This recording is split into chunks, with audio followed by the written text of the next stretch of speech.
Bismillahirrahmanirrahim. Assalamualaikum warahmatullahi wabarakatuh. Waalaikumsalam. Selamat pagi sahabat podcast Muda Raja, insan berkemajuan dan berakhlak mulia. Nah, alhamdulillah sekarang kita telah sampai kepada episode podcast yang ke-46. Semoga sahabat podcast dalam keadaan sehat walafiat dan dapat menjalankan aktivitas sehari-hari dengan baik. Episode kali ini begitu spesial karena kita ditemani oleh seorang guru. Ini adalah guru yang paling kece di Semua Muda Raja. Siapa lagi kalau bukan Pak Ardi. Bagaimana kabarnya Pak? Alhamdulillah baik Bu. Alhamdulillah. Bu gimana kabarnya? Baik dong, seperti yang terlihat selalu ceria seperti bunga. Alhamdulillah. Gitu ya.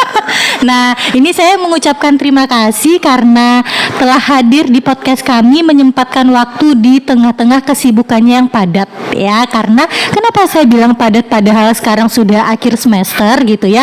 Nilainya udah aman, udah dimasukin? Udah, berarti kesibukannya yaitu mengenai musda pimpinan Pemuda Muhammadiyah Buleleng yang ke-18. Nah, ada apa nih? Itu makanya kita akan kulik-kulik bersama Pak Ardi di sini selaku ketua panitia. Wow, keren, luar biasa. Nah, sebelum kita masuk ke musdanya nih, bisa Pak Ardi jelaskan dulu Pemuda Muhammadiyah itu seperti apa kira-kira deskripsinya? Ya, baik. Sepengetahuan saya, Pemuda adalah salah satu organisasi pengkaderan yang bergerak di bidang, bisa dibilang perpindahan dari mahasiswa ke istilahnya menuju ke yang kalau dibilang tua sih enggak ya, karena kan di situ ada yang tua, ada yang masih muda. Jadi kalau menurut saya memang ini salah satu peran pemuda, itu adalah salah satu bagaimana pemuda ini bergerak untuk meneruskan salah satu perjuangan para pendahulu kita, bahwasannya ini pemuda salah satu organisasi pengkaderan yang dimana ini salah satu yang membidangi khususnya pemuda gitu. Kalau mahasiswa mungkin masih terlalu muda ya. Kalau dibilang tua-tua enggak juga. Jadi kita bisa dibilang antara dua itulah, di tengah-tengah, yang kita berharap hadirnya pemuda ini bisa menjadi salah satu jembatan untuk menyampaikan aspirasi enggak cuma warga Muhammadiyah, tapi lebih luasnya masyarakat Indonesia. Itu organisasi pengkaderan. Oke, terima kasih Pak Ardi. Berarti memang pemuda ini hadir untuk menjembatani masukan, kritik, saran ya dari seluruh warga ya, tidak hanya Muhammadiyah saja begitu. Nah, memang harus saling bersinergi bersama untuk mencapai tujuan bersama begitu ya Pak Ardi. Wah, luar biasa. Nah, untuk pengkaderan itu seperti apa yang boleh masuk ke dalam Pemuda Muhammadiyah? Mana tahu nanti ada siswa-siswa kita atau mahasiswa yang sudah tamat nanti yang ingin bergabung ke Pemudaan Muhammadiyah, itu seperti apa? Patokan yang paling gampang dilihat itu kalaupun masih mahasiswa, walaupun umurnya anggaplah 27 atau bahkan 30, artinya kan di batas itu harusnya kan udah selesai di ranah mahasiswa. Kalau menurut saya. Tapi kalaupun dia udah selesai jadi di ranah mahasiswa, artinya kita bisa tarik ke Pemuda Muhammadiyah. Dan batas maksimalnya 40, umur 40 tahun. 40. Nah, kalau di Kepemudaan Muhammadiyah Buleleng ini yang paling muda kira-kira usianya berapa? Kayaknya saya termasuk muda, yang paling muda. Tapi untuk musda selanjutnya ini ada kayaknya yang lebih muda lagi ada. Mungkin 24, 25 ada. Karena itu dia ranahnya udah selesai di perkuliahan, udah selesai. Cuman daripada dia nggak dalam artian kita ngajak lah teman kita ini untuk berlomba-lomba dalam kebaikan, khususnya di pemuda, daripada dia bingung ya, nggak tahu arah mungkin ya kita ajak lah untuk masuk ke pemuda. Walaupun masih umur terbilang muda lah, 25, 24 itu ukuran di Buleleng itu sangat muda sekali, karena ketua pemuda yang sekarang ini udah di atas 30-an. Hampir menyentuh 40, artinya harus sudah selesai kayak gitu. Itu. Oh begitu. Jadi memang pemuda ini memberikan sinergi yang baik begitu ya. Jadi siapa yang mau ikut tergabung dipersilahkan begitu ya Pak Ardi. Oke, itu mengenai kepemudaan Muhammadiyah. Nah, kita masuk nih kepada pertanyaan inti mengenai Musda yang ke-18 itu. Pak Ardi bisa menceritakan atau menjelaskan kepada kami semua dan sahabat podcast bagaimana teknis pelaksanaannya, kapan dilaksanakan, di mana, lalu rundown acaranya seperti apa? Baik, untuk Musda yang ke-18 untuk pimpinan daerah Muhammadiyah Buleleng sendiri akan melaksanakan tepatnya tanggal 24 Ahad Desember 2024 dengan tema Pemuda Negarawan Harmoni Memajukan Buleleng. Itu jadi kita sudah merancang itu dari sebulan yang lalu. Sekarang prosesnya lagi proses untuk menuju hari H. Ada beberapa kegiatan juga untuk menuju hari H. Itu ada lomba badminton yang kita undang itu AUM saja. Jadi internal saja, baik dari IPM, IMM, Pemuda, dan ayahanda kita biasa disebut PDM. Kalau Aisyah enggak, karena ini khusus yang cowok gitu. Itu ada salah satu serangkaian kegiatan yang kita adakan menuju Musda tanggal 24 Desember 2023. Kurang lebih seperti itu. Jadi persiapan sekarang alhamdulillah bisa dibilang 70-80% saja. Tinggal kita nunggu hasil akhir aja. Misalkan kayak kita ngirim proposal nih beberapa AUM, itu sudah ada yang udah masuk, ada yang juga yang belum, untuk timbal balik dari proposal itu sendiri. Jadi seperti itu sih Bu, untuk tempat semua udah, tinggal menunggu hasil akhir aja, tinggal eksekusi saja sih menuju serangkaian milad sebelum maksudnya Musda. Sebelum Musda itu kita ada lomba badminton itu tanggal 22. Oh, di tanggal 22 ya. Jadi H-2 hari sebelum Musda itu kita adakan lomba kecil-kecilan lah gitu untuk ikut memeriahkan kegiatan itu. Jadi kurang lebih seperti itu sih Bu persiapannya. Sampai sekarang seperti itu. Oke, wah berarti ada kegiatan dulu sebelum di hari H, yaitu badminton yang akan dilaksanakan di tanggal 22 Desembernya ya Pak ya. Itu tempatnya di mana kalau untuk badminton? Itu di Balairung di Kelurahan Kampung Bugis. Oke. Nah, itu lomba badminton itu hanya satu lomba saja untuk satu harian itu, atau ada lomba yang lainnya? Ya, kita sebenarnya ada sebelum lari ke badminton sebenarnya ada lomba yang kita udah rancang, ada 2, cuman kita melihat kondisi dan keadaan kita yang tidak memungkinkan harus mengadakan lomba banyak. Ya udah, kalau kita adain ini sekaligus silaturahmi atau mempererat tali persaudaraan kita sesama pemuda, ya, sama IPM juga gitu kan. Artinya memang ini dikhususkan untuk AUM. Jadi kita adakan, ya artinya dana juga tidak terkuras habis karena semarak kan. Itu karena itu bagian semarak saja. Tapi yang paling penting kan di acara Musda itu luar biasa juga kan, menghabisi dana yang besar itu. Di acara Musda, di acara intinya. Kalau semarak ini ya silaturahmi lah. Kita membangun jiwa-jiwa olahraga mungkin ya melalui kegiatan seperti ini. Mudah-mudahan dan itu bisa kita laksanakan untuk Musda-Musda berikutnya. Jadi terus berinovasi lah, nggak cuma satu lomba. Yang penting kalau dananya banyak apapun sih bisa aja gitu.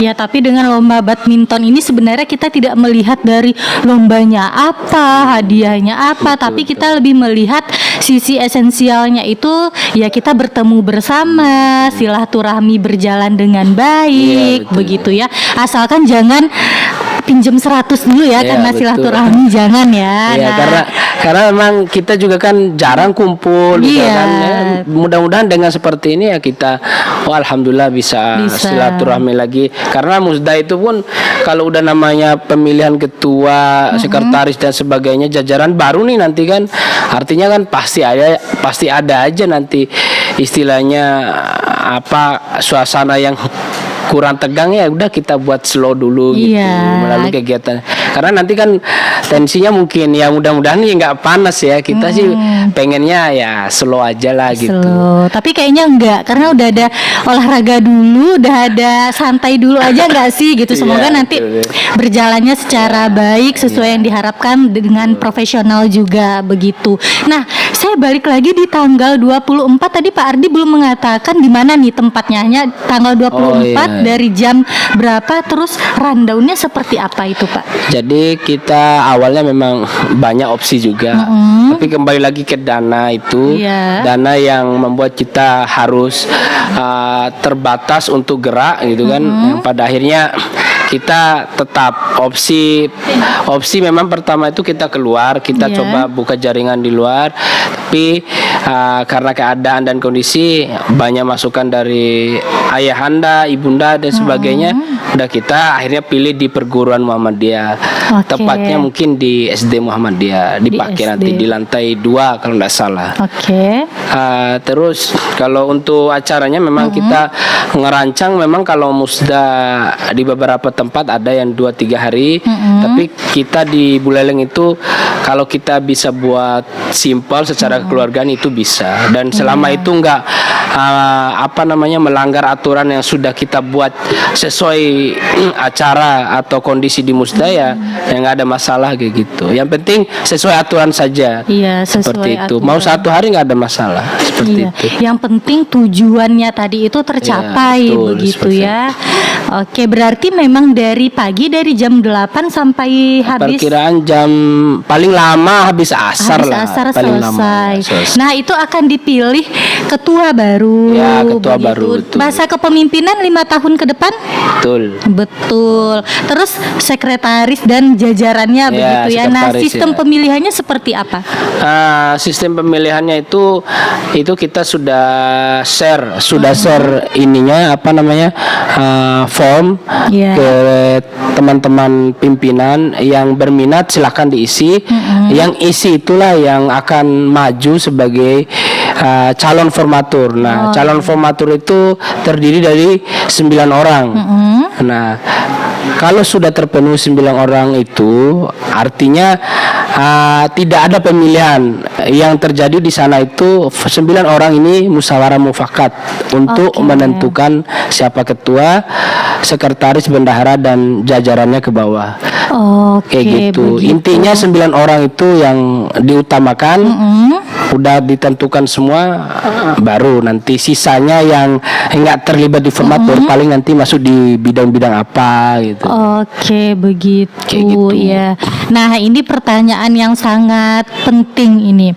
Apa harapan Pak Ardi ya sebagai bagian dari Pemuda Muhammadiyah Buleleng terhadap ketua yang insya Allah nantinya akan terpilih? Harapan kedepannya apa? Lalu ada nggak unek-unek nih yang dari kepemimpinan sebelumnya belum sudah direncanakan tetapi belum terrealisasikan? Nah, kira-kira apa harapannya?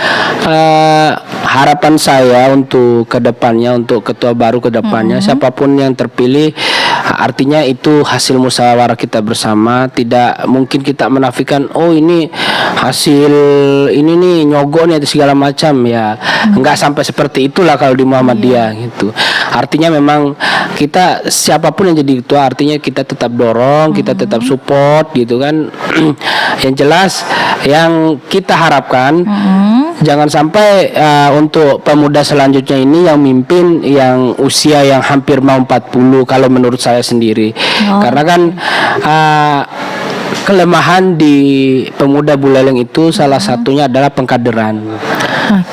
Kurangnya kader untuk meneruskan generasi selanjutnya.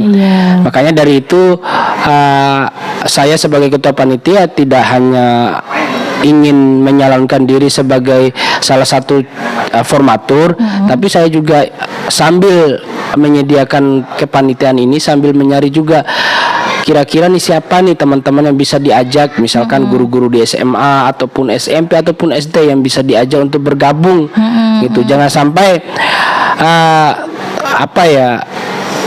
ada orang yang beraktivitas mungkin ya di Muhammadiyah tapi nggak mau terlibat untuk ya kemaslahatan umat gitu. Karena kalau cuma sekedar ngajar, artinya saya pun juga bisa, semua pun bisa gitu. Tapi kita ingin berbuat lebih di Muhammadiyah, mungkin melalui organisasi-organisasi yang ada atau AUM yang sudah ada. Jadi regenerasinya sih Bu, yang mungkin kita harap ke depannya itu ya muda-muda banyak ikut berkontribusi.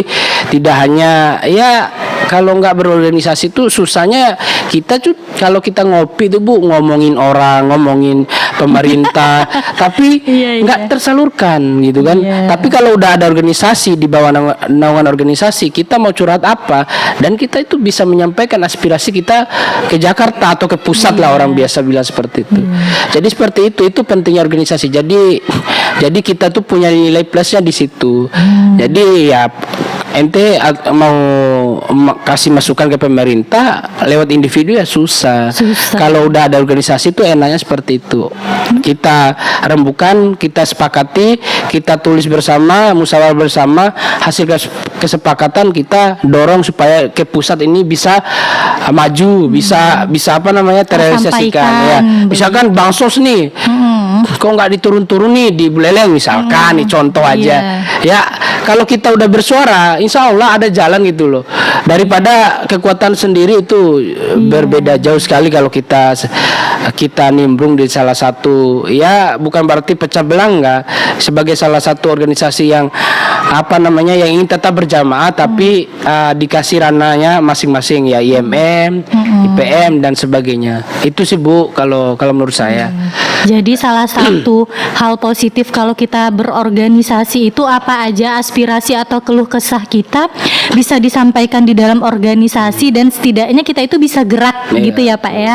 Oke, nah ini untuk seluruh AUM yang kira-kira belum tergabung, boleh ya Pak ya, boleh join begitu ya untuk seperti yang Pak Ardi sampaikan tadi untuk kemaslahatan umat. Nah, pesan Bapak tadi kan itu kepada ketuanya. Nah, kepada sekretaris dan jajarannya yang terpilih itu apa? Apakah pesannya nanti semoga semakin solid dan lain sebagainya, seperti apa? Ya, kalau untuk kepengurusan selanjutnya kita tetap berharap bahwasannya kita pengen adanya sebuah gerakan baru ya, sebuah kemajuan lah nanti harapannya. Karena kan yang diisi nanti saya lihat sih kayaknya kebanyakan anak muda dan itu harus didorong kayak gitu. Daya kritis itu mungkin tidak pernah terelakkan mungkin ya. Yang kritis-kritis terkait di organisasi ataupun bahkan di kepemerintahan itu kita kayaknya luar biasa ini kalau untuk kepengurusan selanjutnya gitu. Karena memang yang sebelum-sebelumnya luar biasa juga, cuman kan kembali lagi kalau udah umur itu kan udah susah dielakkan gitu. Kalau udah umur mau dibilang apa kan gitu, pasti mundur dengan sendirinya gitu. Ya kalau kita yang masih muda ini dikasih kesempatan, ya apapun itu bisa terjadi gitu. Idealismenya tinggi gitu kan, kritisnya tinggi.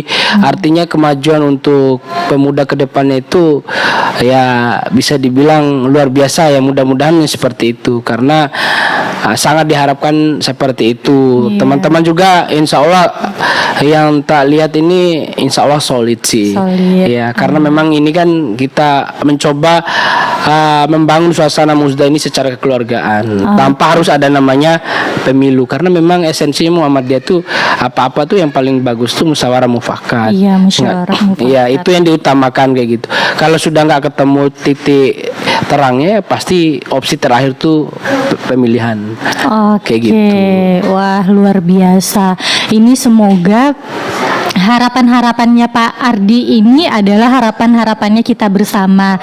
Semoga musdanya berjalan dengan lancar dan ketua baru yang terpilih beserta jajarannya itu bisa selalu solid dan amanah untuk kemaslahatan umat begitu ya Pak, untuk memberikan sinergi, apalagi yang muda-muda. Kalau yang muda-muda ini ibaratnya pikirannya masih fresh, tenaganya masih banyak gitu ya, daya kritisnya juga tajam begitu, jadi disalurkan ke hal-hal baik untuk kebaikan umat begitu. Dan di tanggal 22 itu kita kalau yang nggak ikut misalnya kita nonton boleh ya Pak ya? Boleh Nonton. Oke. Nah sahabat podcast, kalau yang mau nonton nanti badmintonnya di tanggal 22 boleh datang aja ke Balairung Kelurahan Kampung Bugis. Oke, nah nanti di sana ketemu dah sama Pak Ardi beserta teman-temannya. Oke, nah sebelum saya tutup ada lagi yang ingin Bapak sampaikan ke sahabat podcast?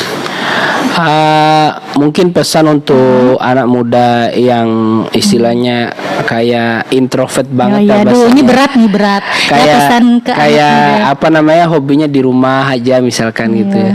Artinya memang di luar itu banyak hal yang bisa kita garap, banyak hal yang bisa kita kontribusikan daripada kita cuman di rumah aja. Artinya cuman kuliah pulang misalkan nggak ikut organisasi, itu sebenarnya saya sangat disayangkan sekali.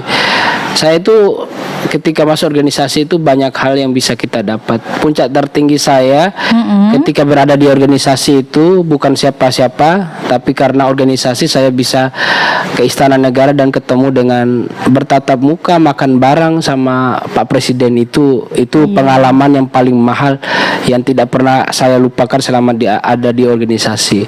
Dan itu tanpa biaya gitu. Dan itu bisa dibilang rezeki aja sih gitu. Itu kelebihannya dibandingkan misalkan kalau cuman duduk kuliah pulang misalkan ya cuman sekedar kerja. Kalau kita ini kan kita tuh berharap adanya meluangkan waktu untuk organisasi. Kita sih berharap ya nggak cuma sama efek ke lingkungan aja, tapi berharap ya mudah-mudahan ini sebagai ya penggugur dosa lah bisa dibilang. Jadi karena kan kita nggak tahu amal mana nih yang bakal kita yang menjamin kita masuk surga, kan kita nggak tahu gitu. Jadi siapa tahu kita berada di organisasi ini pernah bantu orang di jalan kan, secara berjamaah kan nilainya kan berjamaah sama individu kan beda gitu. Jadi itu sih, jadi nilai plusnya seperti itu. Jadi teman-teman sekalian yang masih muda, ayolah jangan terlalu apa ya istilahnya nggak care atau nggak peduli sama lingkungan sendiri gitu ya. Kita tetap peka gitu kan, kapanpun dimanapun kita pasti berada di lingkungan seperti itu gitu. Nggak bisa menghindari lah gitu. Itu aja sih Bu kalau dari saya. Oke, nah itu sahabat podcast, ini juga kebanyakan pendengar kita ini yang muda-muda.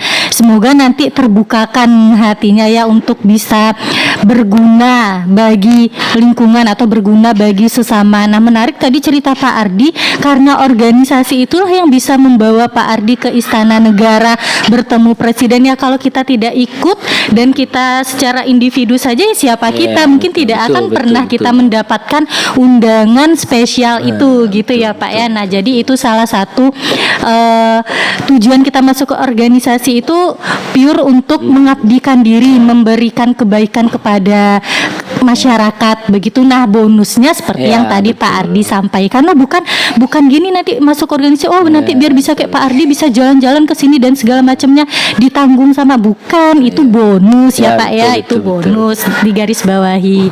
Oke, terima kasih banyak sahabat podcast yang sudah setia menonton dan mendengarkan suara kami yang walaupun tidak merdu ini ya Pak Ardi, walaupun sebenarnya Pak Ardi ini orangnya asik nih, ini terlihat seperti ini agak deg-degan mungkin ya Pak ya. Oke, santai aja ya. Semoga nanti musdanya berjalan lancar. Terus lomba yang akan dilaksanakan sebelum musda juga berjalan lancar, karena Pak Ardi ini adalah salah satu ujung tombaknya karena sebagai ketua pelaksana. Jadi apa-apa itu berurusannya sama Pak Ardi. Semoga selalu disehatkan, diberikan kelancaran dalam segala hal. Baik sahabat podcast, jangan lupa di like, komen, dan di subscribe YouTube kita, dan tinggalkan komentar yang positif di kolom komentar. Mohon maaf kalau ada kata-kata yang salah. Kami berdua pamit undur diri. Kami ucapkan assalamualaikum warahmatullahi wabarakatuh.